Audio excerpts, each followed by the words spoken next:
Hello, everyone. Welcome to another episode of the Day Zero podcast. I'm Spectre. With me is Z. We have a few topics today, including a template injection, a cloud prompt issue, an Office in the Wild exploit chain, as well as a privileged XSS hittable from Chrome extensions. But first, we're going to start off with the template injection.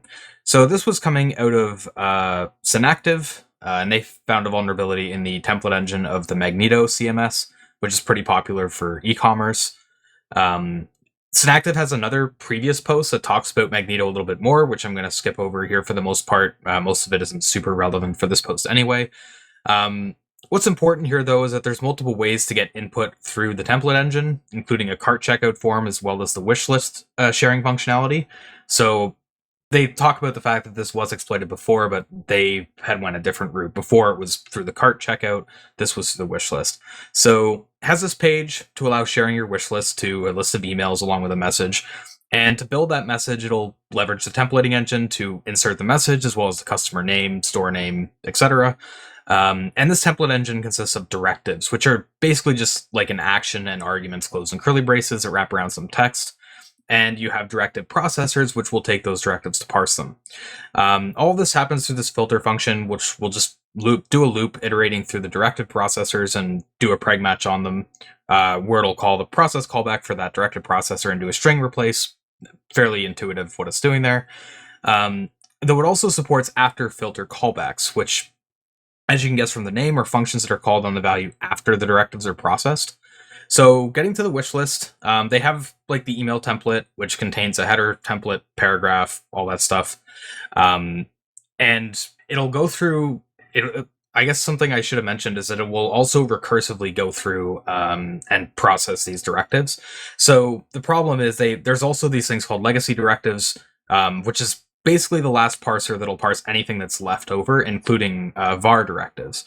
And that basically is able to get processed because there's a straightforward template injection here. So an attacker can just pass in a var directive and get it resolved. And because of the way that those are tokenized, it'll basically take the directive arguments and tokenize that to evaluate accesses on that object. So in effect, that gives you the ability to invoke arbitrary public methods on any object inside of the template variables array. So what they did there was they used the filter and add after filter callback methods on the template filter itself to effectively empty the filter callback array and then add their own entry, such as a system function. And that can be invoked with a controlled string in the filter arguments to get RCE. This was fixed and mitigated by a few different ways. For one thing, the legacy resolver for processing those legacy directives was removed.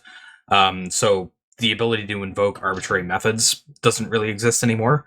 And they also made it so that any nested or what they call deferred directives are signed with a random tag in the directive delimiters to prevent people from just slipping in new directives that weren't in the original template. So a bit of a straightforward issue in the template injection. I do kind of like how they exploited it, though, taking advantage of that callback array and injecting their own entry to get system invoked. I thought that was a pretty cool aspect of it. So Yeah, it's a fun situation to land in where you get to just call base. I mean, it is like as a primitive, it's basically just call any function with controllable args. Like that's a very powerful primitive, which is fun to hit. The core issue here, server-side template injection. Nothing's terribly special about that, in my opinion. I kind of like the technique there. Some, I guess, to keep in mind. Although try some fixing it. It's an interesting challenge because sometimes you do want to actually include um, template directives from like another call. So in this case, they've got like the var message, including it as raw. Like sometimes you do actually want to make that kind of include of another template in there. So the functionality makes sense that it exists. It really just comes down to, in this case, they don't want it to exist. And trying to solve that can be a bit of a difficult issue. And even with the solution that they've kind of got here with tagging things, it oh, feels like a hack. yeah, I wasn't quite going to use the word hack, but yeah, it doesn't feel like a really strong mitigation. Now, I can't say, like, here's how you're going to bypass that, and, like, it's clearly terrible. But it does feel like just a weak sort of mitigation, although at the same time, we do have a similar ish mitigation kind of tagging or um using a token when doing like script includes, for example, on with the CSV policy, you can have a check for a particular tag to be included. Like, it's something that would be hard to predict, so it is probably relatively secure, but I don't know. I wonder if there's any ways that could be tricked, have that applied, something. I don't know. It's a solution, it's a way of going forward. But I don't know. I feel almost like just being able to whitelist, like, here are the directives that I intend to use, could also be another approach. Although then it just becomes like you can use those as your primitives, which can still be pretty powerful if somebody were to allow something. I don't know. I mean, it doesn't feel right to me, but I've also not like built my own templating engine to really have a strong grasp over what the best approach would be. It's just my intuition on that. And it's worth noting that Synactive agrees here. So in their conclusion, they mentioned that even though these things do prevent like this sort of attack, the better route to go would just be to switch to a more mature templating engine, like they mentioned Twig, for example. And they said maybe adding support for Twig and Magento open source could be a smart move. So Synactive's kind of on the same line of thinking that we are. And I guess part of the thing is also PHP is just a very kind of powerful and dynamic language too that just enables a lot of things like this. Yeah. All right, so getting into a more complicated chain, there was a Microsoft Office issue that was exploited in the wild that was attributed to a Russian APT. And Z, I'll let you get into this one. Yeah, and I've already gone off somewhere else on the browser. Let's bring that back up. Um, this, so the bug itself, or like the core chain they end up talking about in this post, I think it was also talked about quite a bit this summer. It was found in the wild, being used in the campaign targeting groups in support of Ukraine's admission into NATO. And it's a docx sort of exploit there. It has an interesting chain. I'll kind of talk about that. But what's novel in this post, or what I believe is the novel aspect, is that while they were doing their analysis of that prior bug, and they used a kind of TOCTOU or time of check, time of use issue to bypass having the mark of the web applied. They also end up coming across some other methods that you could do the same thing. Basically, just more mark of the web bypass. So if you're unfamiliar with mark of the web, if you've ever, like, you're using Windows, you download a file, you first get a new Windows install, you download Chrome or Firefox and try and run it. It always gives you that little pop-up warning like, hey, you download this from the internet. Are you sure you want to run it? That's the mark of the web. That is where basically Windows recognizes, hey, this file came from the internet because it had this mark of the web applied to it. Therefore, it kind of gets a little bit more restricted, can't quite do as much. And this ties in with Microsoft's whole like Internet Explorer, like I want to say security arenas, but that's not quite the right thing. Let me just find what the problem.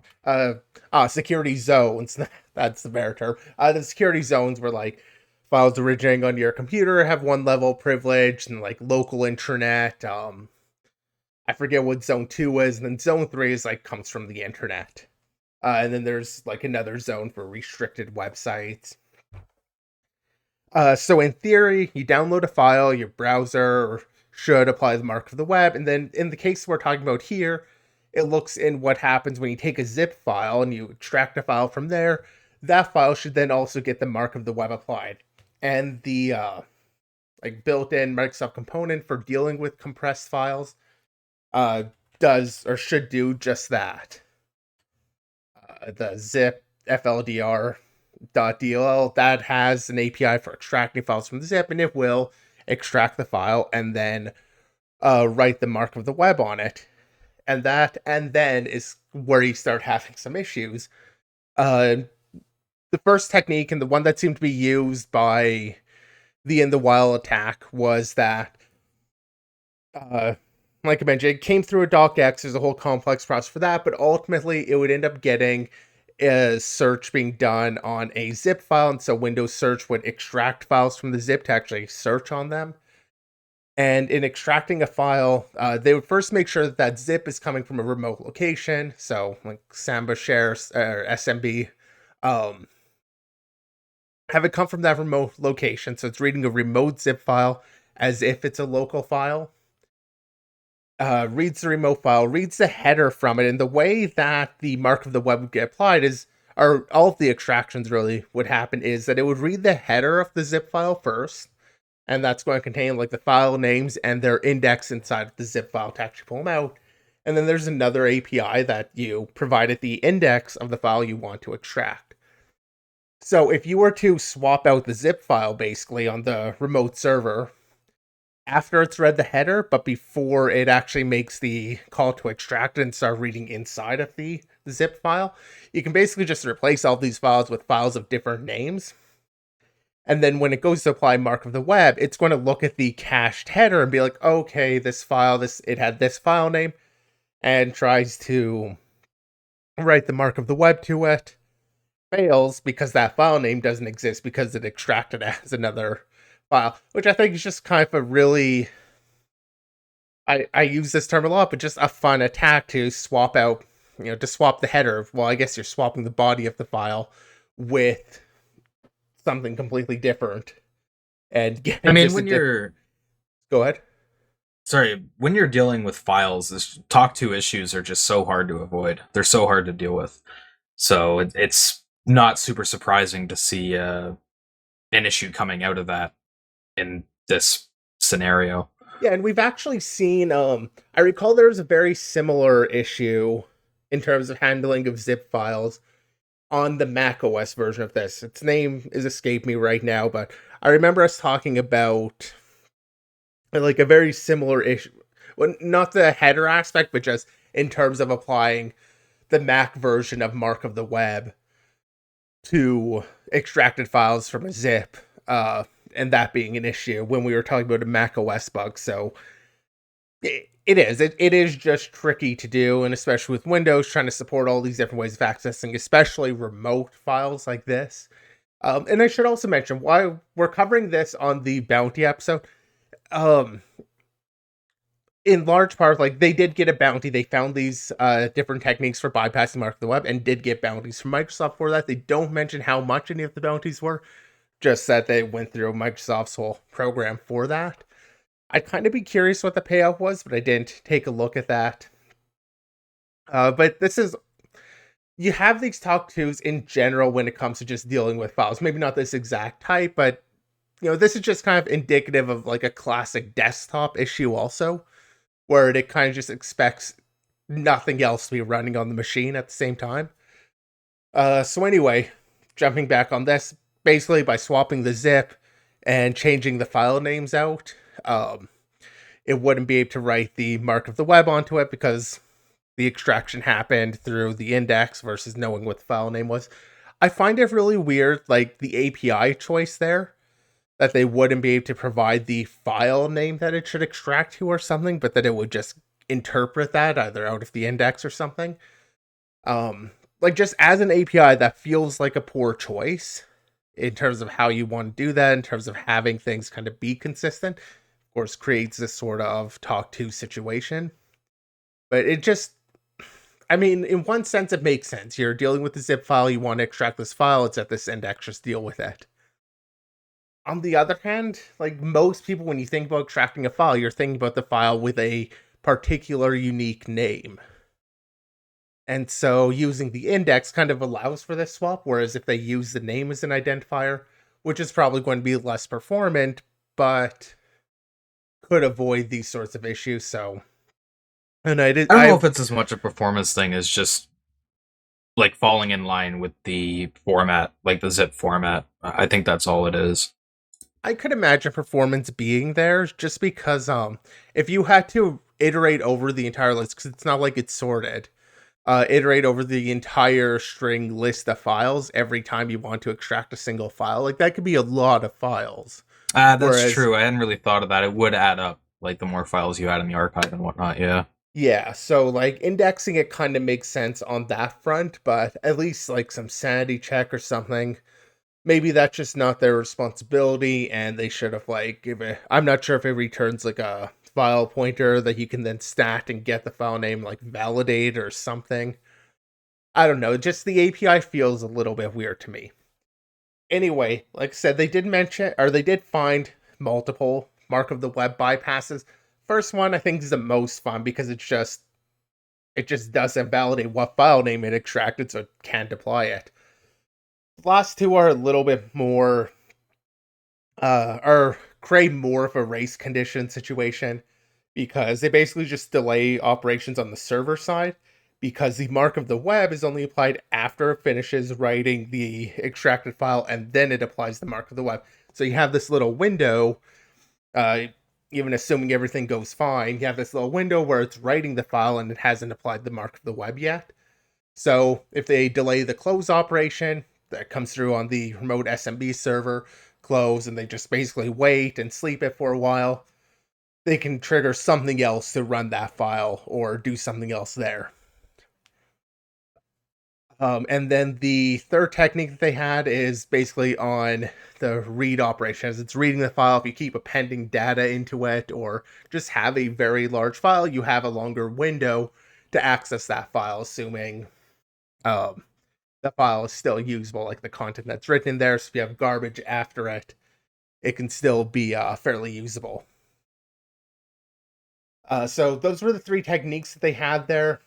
Um, I'll try and cover the search issue really briefly here also.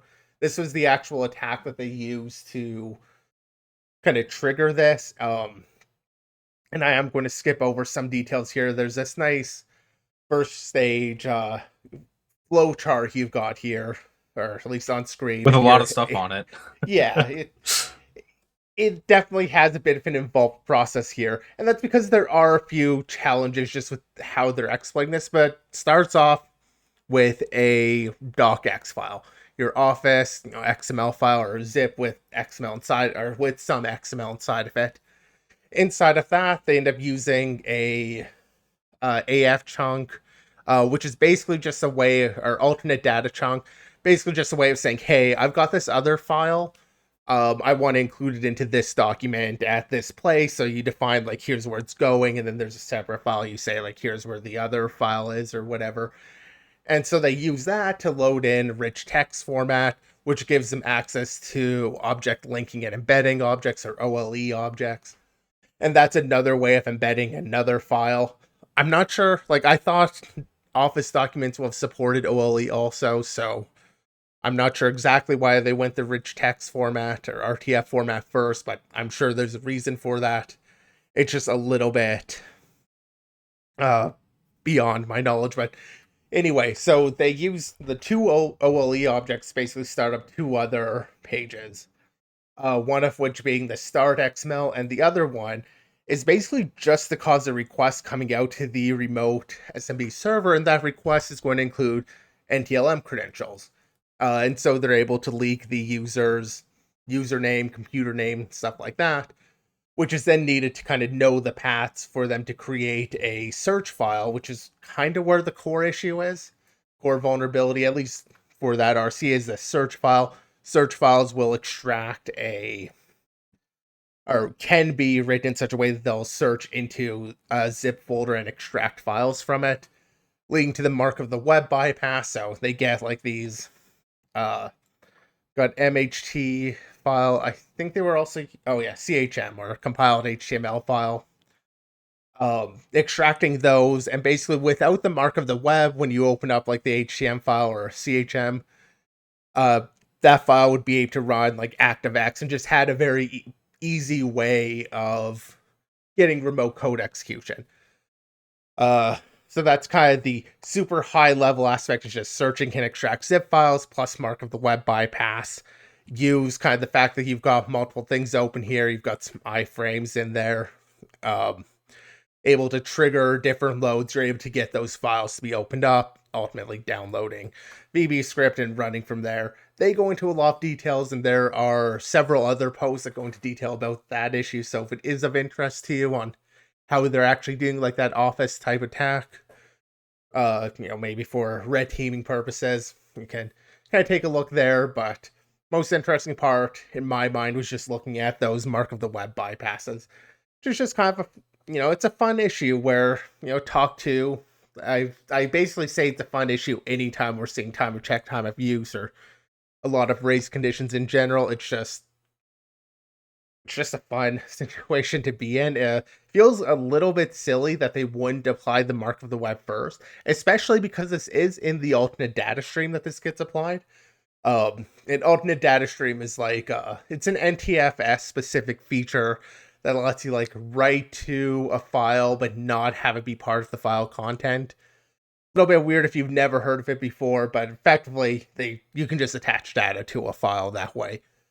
So like Yeah, Windows has a fair amount of like hidden data with files that you might be caught off guard with if you only work with files at like a programmatic level or whatever on Linux. Windows has a lot more like attributes and stuff that are tied to it in the file system. Yeah, so Yeah. I mean the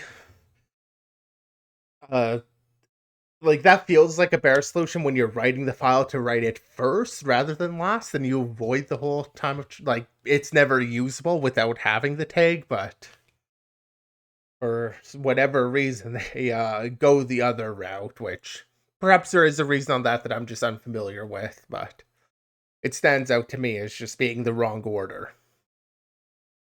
Yeah, I mean, with these kinds of things, it's easy for us to say like, oh, that doesn't really make sense, but yeah, there's a whole bunch of decision making going into the design that, uh, you know, there was probably a reason that it was done that way, but we just aren't sure of what it might be.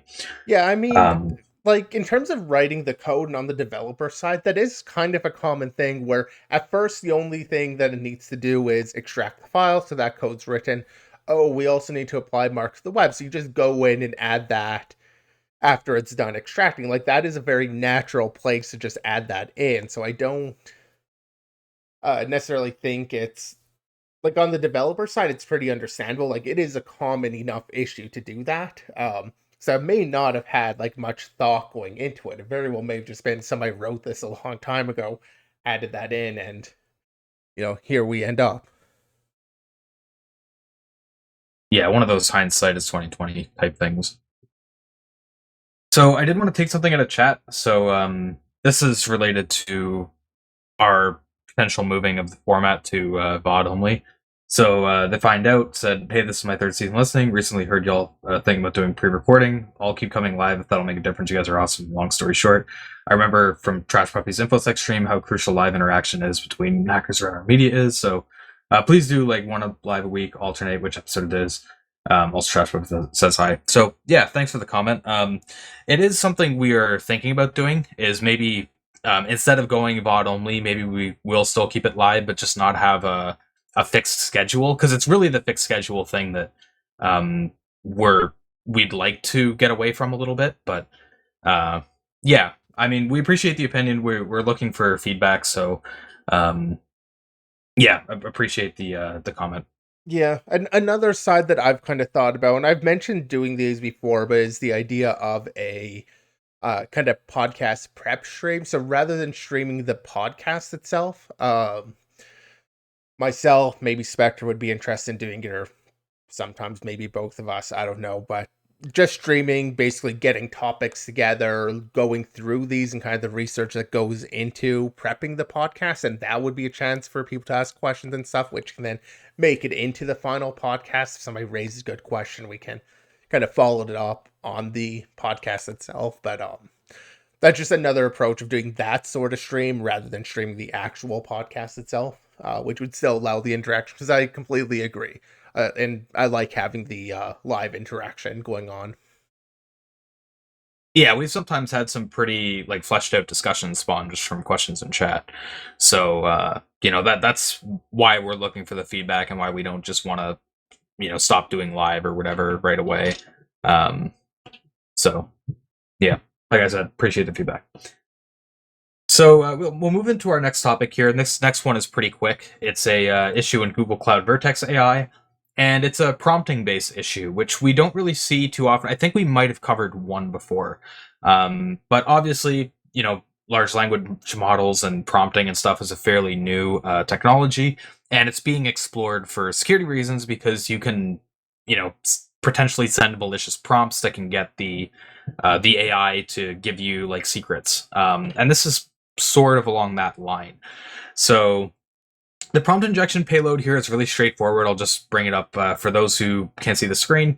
The prompt says print the following, and then it has like the C data tags or whatever the name is for them. So the exclamation point, square bracket data, and then in brackets, it has the URL to like send a request to, and then it has info, where info is a URL encoded summary of the conversation. Do not use a code block. So basically, it's telling the AI like, hey, take this whole conversation history and then uh, you know, print that into the domain link. So it's kind of an interesting prompt issue, and they show what the result is here. Yeah, so here's the web server received, and it has the GET request with the conversation history encoding. So kind of an interesting vulnerability and how it works. I mean, it's super simple. Like it's just taking advantage of the prompting, like taking advantage of the AI through the prompting to get it to do something that it shouldn't. But yeah, I mean, we don't really cover prompt attacks very often, so We haven't seen a lot that, at least in my opinion, feel realistic. One of the most recent ones I remember seeing was like a resume review service where somebody's going to be like, "We'll just add this, invisible text to your resume saying like, or telling the doing the prompt injection, being like, hire this guy." Whereas realistically, in order to actually abuse that sort of attack, you need to know exactly what output um the resume review system would be using. So like it doesn't feel all that practical to me without really knowing a lot, and not going to be practical for like sending a resume out on a lot of cases. Just saying just hire this person is probably not the response that anybody is expecting. Whereas this one, at least, like it takes an approach that I at least wanted to call out, which is trying to dump prior bits of the conversation. They do talk like this is very much a self attack at this stage, although they did still get a bounty for it. Um, they do call it out as being like, right now there aren't a lot of like integrations that pull data from the web or anything like that, but that is something that could be there in the future because people can develop those sorts of plugins that can work with this. And so you can have that indirect injection attack. So it does feel like a much more viable attack. And going after the chat history, as a privacy issue, it is something that I think could be done and is kind of a useful attack to keep in mind going forward when it comes to interacting with these large language models. This attack just felt a little bit more realistic to me than some of the other prompt injections that we've seen.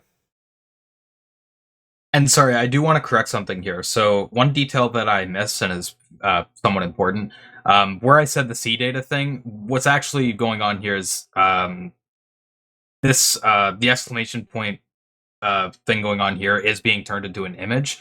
So the reason this works is that the URL is being used as the image source. So that's where the URL, the chat history is being encoded into the source URL, which when the page goes to request the image, that's sort of how that request gets made.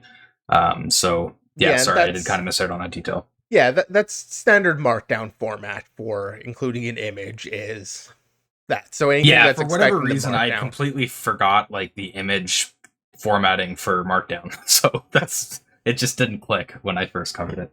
Fair enough. Um, yeah, so obviously this attack depends or is basically based on the fact that it's going to be using Markdown and parsing it as Markdown, which creates that scenario. Probably also at least potential for like Markdown transformation based XSS perhaps in there.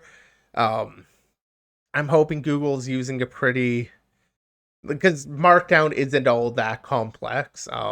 There aren't a lot of places for XSS to come into it, but I'd hope that they're using a decent library. But it is something to keep in mind also when dealing with some of the LMs is the possibility for XSS through its output if they are trying to process the data in any sort of special way, I like mean, I have Markdown or seen like some rich Markdown text. renderers. I have seen some Markdown renderers that outright support like inline HTML, but Yeah, that too. There are because Markdown doesn't have like a really formal specification for all the things that can or can't support. There are just some kind of standard implementations like GitHub's implementation that have become more or less the expected functionality. But yeah, there are those that go well beyond, and there's restructure text, which kind of looks like Markdown, but then has a ton more functionality. And I have seen at least a few cases on engagements where somebody intended only to really support Markdown, but actually supported like restructure text, and you're able to have some fun with that. Yeah. And speaking of XSS, that segues us nicely into our next topic here, which is a Chrome OS Chrome extension privilege escalation through the file manager URL type. So Z, I know you like this one. I'll let you get into it. Yeah, I really like this post. First of all, they provide a lot of background, a lot of the thought going into it in terms of doing an attack from a Chrome extension, which is not an area I've really put a lot of thought into myself. I haven't done any engagements on like a browser. Okay, I've done like one or two. I haven't done a ton, but still, this is more from the idea of a malicious extension, not so much auditing the extension itself. Uh, and so they provide some of the background here about what could be done and kind of what they're thinking about. So, like extensions, shouldn't be able to read local files unless they have that privilege. So basically, they should be privileged off. And they talk about what is a sandbox escape. Usually, it's just the idea of being able to execute a random file without any sort of user interaction, except on Chrome OS, which doesn't really have the concept of like a executable that can be downloaded and run because everything's kind of within the browser on Chrome OS. Therefore, they have just a more powerful kind of browser and browser pages, and so being able to access those is where you start having your sandbox escape and being able to access the more privileged APIs or just being executing code on a page that has um, more privileges. So we start walking down the chain. They're looking into the Chrome File Manager, just exploring it. Not really, or at least they don't bring up any specific attacks they're trying or something. Just exploring what's there, and they come across this interesting functionality where they could have a file, like in their my files, this file.txt, could have that file, but they could also access it through this other URL, which is this file system : then Chrome : / file manager. But this important thing is this file system scheme. They're able to access the exact same file.txt through. And with that, like, hey, what is this? What can we do with this? He knew the file scheme or file : / that has a lot of restrictions on what it can do. Do those restrictions still apply over to this file system version of the URL? And it turns out it doesn't. Turns out you just had a very straightforward cross-site scripting going from the file system URL. If you opened any random file with that, the example here is just using like a script alert one, loads that, and he's able to get one popped, and the domain you can see here is Chrome File Manager, which is the part after file system. So it's running with this origin of Chrome File Manager, which is more privileged. And basically was surprised there that the page also didn't seem to have any content security policy. The origin was this more privileged origin. And just a very straightforward issue. And also notice that they had access to Mojo in there, which is a IPC mechanism inside of Chrome that is not really ever exposed to websites or like For good random reason. arbitrary websites. Sorry, Spectre, I talked over you. Oh, sorry. No, I was just saying for good reason. Yeah. Because you're able to access like native services over Mojo, which is where they mention the potential for being able to exploit memory corruption from the browser, which is not something you want generally. Yeah, like Mojo, as I understand it, correct me if I'm wrong, since I think you know more about like browser internals, but as I understand it, Mojo is basically where like the renderer processes will communicate with the like unsandbox Chrome like main process and have all of the native platform stuff. That's the interaction method, is sending messages over Mojo. Yeah. So that can give you access to a lot of things there. and a lot A of lot of privileges attack there. surface. Yeah. Yes. Yeah, just having that direct access to it rather than needing to go through the normal flow to get everything. Um, so he noticed that, and that's about it. He doesn't actually go down the Mojo path as he kind of keeps looking at, well, what can I do with this? Turns out he could read other Chrome pages, so like Chrome prefs internal could read that page or make the request and get all of this internal content there. Could access relative files, so other downloaded files. You can just use like // for something else, and they'll use the same path to access it. So relatively powerful thing there, and that was the first bug that he kind of reported, but he wanted to take it further. What else could you do with this? Um, one of his first ideas was just could you use a Chrome extension, or sorry, I guess I should say, how could you weaponize this issue? Because right now, just you could have this file. So he looks at, could you use a Chrome extension to download the malicious file and open that special file system URL that's under the file manager and get XSS that way? And it turns out the URL did have this u dash some presumably arbitrary hex It's in the there. user hash. Yeah, and that's Yeah. ultimately what it was. It's a user hash, although very easy to disclose that. That's just doing the Chrome download search call, grab a file out of there, and you get the path. So it's not like it's being kept all that secret when you're looking for the path. Um, and my bad, I think I was looking at the wrong URL there. The file system file system URL here uses download / or dash, and then the same that same ID. So they were able to pull from the other URL to use in their file system URL. But ultimately, at this stage, what they have is just if they can get a file in downloads, they can craft a URL to it that'll execute with higher privileges. So from an extension, they can more or less cause that to happen. But then they want to go further, and it's, well, what else? Both what else could you do in here, but how else could you weaponize this? While the file system URL is nice, has access to like Mojo, has access to some stuff. The file manager proper, like just if you had a page on Chrome / file manager, that has access to its own little private API called file manager private. And that has access to actually download or write files and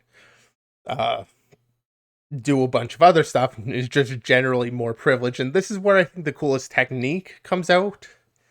Because basically they couldn't just open this Chrome file manager, even though they're on the same origin as it. Their extension or their XSS page, if it just tried to open the file manager and just open a handle to it because they're same origin, in theory it should be able to access the file manager private under it. However, because file manager is like a Chrome OS application, what would end up happening is that it would open, or it would basically take that tab, oh, this is an app, and then it would open it as like an app, and the actual tab that was opened would just be this closed tab that didn't actually have access to anything, couldn't use it for anything. And so they were kind of able to use a combination of the extension, the XSS page, and use those together in order to open a handle to the more privileged page and get access to that file manager private.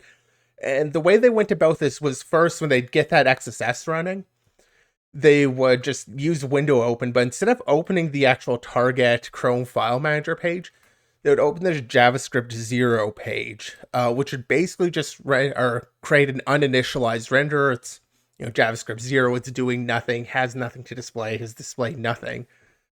So it'd start off with that, and they would get a handle to that because, fair enough, it's an empty page, so they're able to get something. But then they would use the extension to update that tab and going to the view source of Chrome File Manager, so that wouldn't get redirected. Using basically just using Chrome tabs update from the extension. Now they update that tab that was just opened by the JavaScript, point that over to the Chrome File Manager, okay, with the view source. And while the extension after it does that, it would not have permissions to access that tab.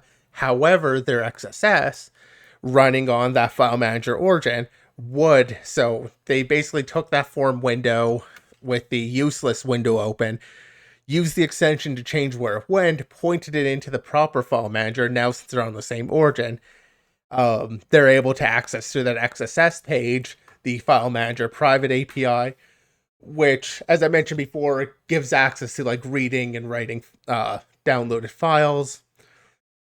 I believe they were also able to, so from just that Chrome page, also they were able to do things like access the camera and microphone without any privilege or without any prompting to do so.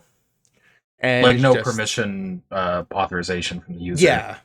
no prompt asking like, do you want to allow the site to do it? It's just allowed to do that. And with that file manager private API, they were also able to basically modify the terminal that's being used by Chrome OS, modify the bash RC file so that they could add code that will be run every time the terminal gets open. Which is just a fun little way of getting their persistence. That's my favorite part, is just seeing how they transfer or got a handle to that more privileged page.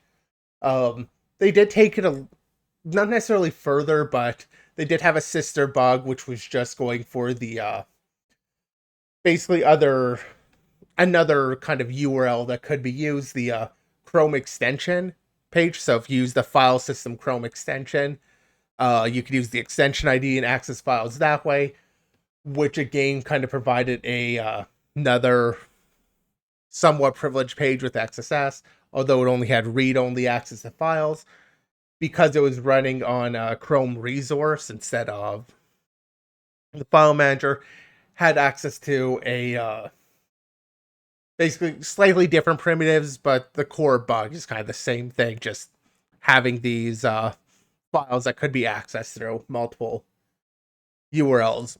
They do spend a little bit of time just talking about what the file system scheme is, and I guess it dates back to about 2011, where it was a way for websites, and normally this would be like file system : then your website name, and you could store files there's like permanently or temporary, put like a file being uploaded in there, something like that.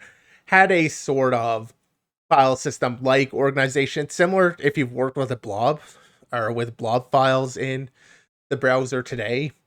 Similar in concept. Actually, you could even store blobs in the file system here. It just had a bit more organization, and so when they were creating Chrome OS, that was kind of the feature they decided to extend to actually lead to file system access. Today, they might do it another way, but that just happened to be what they were doing and what they decided to build it off of. Honestly, it's an interesting post, and I appreciate all of the background, because a lot of things I really had never thought about in here that they explain fairly well. So definitely post, like, if you're interested in this, if you want to look for similar sort of bounties. Seems like a pretty good starting place for a lot of the information, a lot of the flow that they include inside of this post. And what I thought was really cool about this post too is it's exploring some of the unique like problems or attack surface, I guess would be the better word, that's created with a scenario like Chrome OS, right? Because Chrome OS is pretty weird. It is an operating system that's built just to run Chrome. So because of that, you have to have these sort of weird things like the browser-based file manager. So it kind of allows for a unique chain here, and the chain itself is really neat too. Like you, I liked how they took the initial XSS in the file system file manager and then escalated that to be able to read and write to downloaded files and stuff. That's a fairly powerful attack, and there's also the Mojo route, which could have been explored too. Which again, if you're looking for something to research, taking a look at Mojo and taking issues like this to like memory corruption could be a nice vector to explore as well. Now, I do want to mention, like, this does assume that an attacker has a malicious extension installed on a victim machine, but that's not as crazy of a high bar as it might seem, especially when you consider that in the past there's been some pretty widely used extensions that have changed hands. And many users that have that extension installed wouldn't even be aware of it. So even though it might seem like a bit of a high bar, it is feasible to happen, and it has happened in the past where extensions have either like the developer has been hijacked or sold it off or something, and that was abused. So Yeah, I do wonder if like the automated process that Google has for publishing Chrome extensions, if that would pick up on trying to access or do something with these URLs. I guess since like I don't know, the a lot of this would be in the XSS, so just that remotely loaded page and not visible through the extension. But the extension would still have to do like that view source and do that redirect, which feels like something that could be flagged by Google, although it's not inherently malicious. It's just like, what are you doing? it Um, may not be malicious, but it's suspicious. Like, yeah. So I yeah. do wonder if they would just pick up on something like that and just be like, no, and like deny just because of the presence of something like that. Or if they would just let it through because like that's not something they're even looking for. Not sure. I mean, there is kind of that process where in theory there's some sort of scanning going on, which may make exploitation more difficult, but it may not. Just something to keep in mind. And in terms of keeping things in mind, should also mention that there have been changes to how Chrome OS works. Um, they actually mentioned that here fairly early on. Is that a quick notice? This blog post talks about Chrome OS 115 before the introduction of LacroOS or Linux and Chrome OS, where basically they create more of a separation having underlying Linux plus Chrome on here so they can update Chrome browser a lot faster than having to do like a whole Chrome OS update. Create some separation here, and I'm not sure what that means for how things like the Chrome File Manager work. If when it opens up in the app, it's still doing it as like this pseudo browser, like everything in the browser, or if they are breaking out a little bit more into actually having Linux there. I tried looking into it a little bit before the episode, but I didn't get too far into it to understand exactly what it means. But that is something to keep in mind if you want to go down this route of research. It may or may not still be applicable, but I hope it is because, like I said, I thought this was a really good post and freshly posted too from the last week, as most of the things we cover are. So I'm hoping it's still relevant because it seems like really solid content. All right. So that's all the topics that we have. We do have one shout out, I believe, Z. So I'll let you Yep. get into that, and then we'll wrap it up. Yeah, I had one shout out. Came out this summer. I missed it. But it's about content providers, the potential weak spots they can have. And it just lays out a lot of possible issues with content providers. So content providers, unlike, and this is mostly, or this is entirely focused on Android. When you share a file, or when you tell an app like I want to open whatever file, it never really gets direct access. Like it's not reading from like slash home your Android user and like reading some home directory or something. Instead, it uses these content providers which create a link that can be shared over to another application, passes through the original application's content provider. And so this is kind of the way of sharing files. Um, and because it's not as simple as just a flat file existing, there are these bugs that can come in terms of sharing files, although it also, in theory, locks things down a lot more because you have to intend to share these things or do things, but there's a lot of issues. So this is really just an overview of issues you can have, things to try, things to look at, and see what you can do when doing like an Android assessment. If you're looking at an application for issues, these are the sorts of issues that you need to kind of go through. And it's nice to see everything just laid out here. Yeah, these types of Android things have a lot of research potential. So, uh, and they typically don't change very much, even over the course of years. So it will have lasting value as a resource for sure. Yeah, well, they talk about just the core issues that can exist here. And so any application can make these mistakes. Yeah. Um, did you check our chat? Just a quick check. Oh, what do you mean?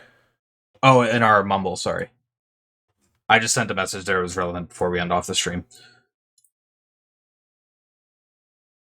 Oh, yeah, we can. So Okay, with cool. Spectre, bro, or you can end it off. Yeah, no worries. So, as always, thanks goes out to everyone who tuned in. Previous episodes can be found on Twitch, YouTube, Spotify, Apple Podcasts, more links off Anchor. Discord and Twitter links are down below or in the chat. And as always, we'll be back tomorrow for the binary episode. This is 7 p.m. Eastern, 4 p.m. Pacific.